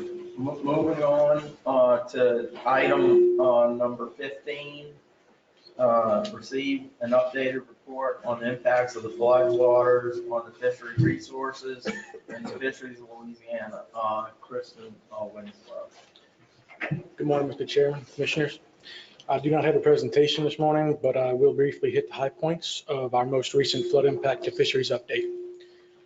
To summarize, as you all are already aware, this was the longest duration Mississippi River flood event on record, but fortunately all the river gauges have now gone below flood stage in the past few weeks. The department continues to monitor impacts of this flood event through our regular fisheries independent sampling, as well as additional samples specific to this flood event. And on a positive note, we are seeing salinities returning to more normal conditions in most basins. However, we are also observing hypoxic conditions in some locations along the coast. The department continues to have discussions with NOAA about the federal, the fisheries disaster assistance, and we continue to collect and compile information for the application process. The update provided last month contained commercial landings from March through May 2019, and this update now includes the June 2019 commercial landings data as well. Same as the previous update, this data is compared to the 5-year averages, 2014 to 2018, for the same time periods this year. With that said, I'll get right into it.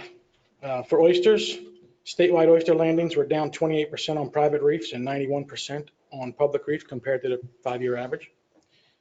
For shrimp, statewide volume and value of brown shrimp landings were down 34% and 44% respectively, and volume was down 68% in the Pontchartrain Basin and 66% in the Calcasieu Basin. Average seasonal dockside value for brown and white shrimp combined was down 20% statewide, with the highest declines in the Vermilion, Teche, Pontchartrain, and Barataria basins. For blue crab, statewide commercial blue crab landings have decreased by 26% compared to the 5-year average, with declines ranging from 14 to 84% in individual basins. Moving into marine finfish, commercial black drum landings were down by 51% in the Vermilion and Chapalaya Basin. Also, as pertained to finfish, few invasive species have been collected in the Bonnie Carey impact area, though Asian carp were abundant in the outfall area. And lastly, moving into inland fisheries, to date, few measurable negative impacts on freshwater fisheries have been observed, with only a few small fish kills being reported in the upper and lower Atchafalaya Basin and in Spring Bayou. Dissolved oxygen levels, however, are extremely low in many areas, so additional fish kills are likely until water temperatures cool in the fall. This concludes the update, and this updated report will be available on our website in the near future. I'll be glad to answer any questions. Thank you very much, Mr. Winslow. Commissioner Smith-Coe? I need you to email me that data because Yes, it was ma'am. quick. All right, I couldn't keep up. Thank you. Commissioner Corbell? Send it to all of us. Yeah, please. Yes, sir. Yes. Anything else?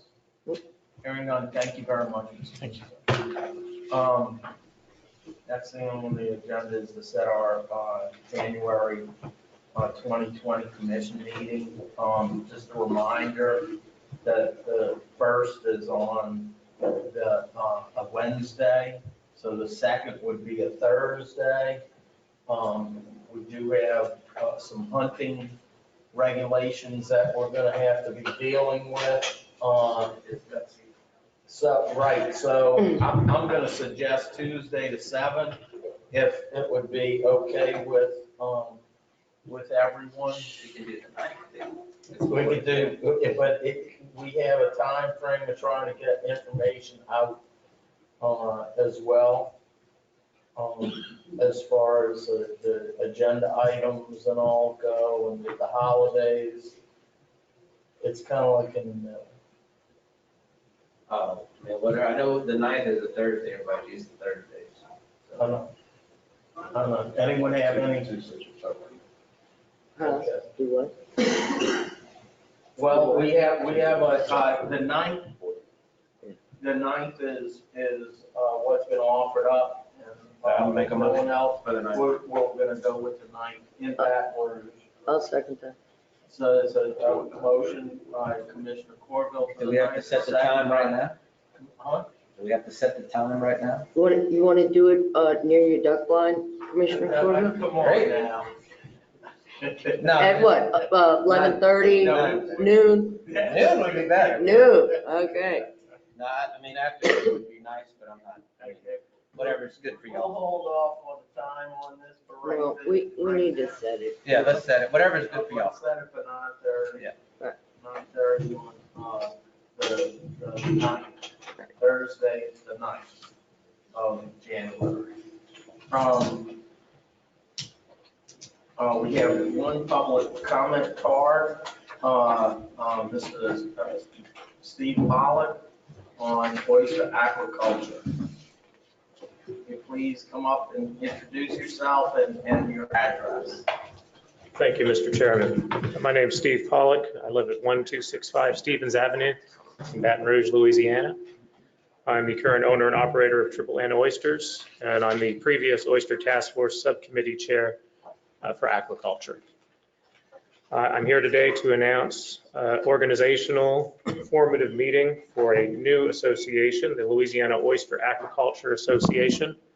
The first meeting will be held in this room next Wednesday at 10:30. I've made some small flyers for anybody who might be interested by the door. It has my contact information on it. The whole reason we're doing this is to further promote and support expansion of oyster aquaculture in the state of Louisiana, which also includes the alternative oyster culture, which is monitored and permitted by the Department of Wildlife and Fisheries. Some topics of interest to myself and hopefully members that will join me next Wednesday will include AOC permitting process, especially speeding up that process, oyster seed supply, which has been a major issue for the past several years, and then the education and training of individuals that are hoping to enter this new area of oyster culture in the state of Louisiana. At the same time, I'd also like to thank the commissioners for what you do, and thank Wildlife and Fisheries, especially Secretary and Assistant Secretary Banks, who have been very, very supportive of efforts in oyster aquaculture the last several years. And then, of course, enforcement with Major Skinna and the oyster specialist, Carolina Bork, who I'm in constant communication with.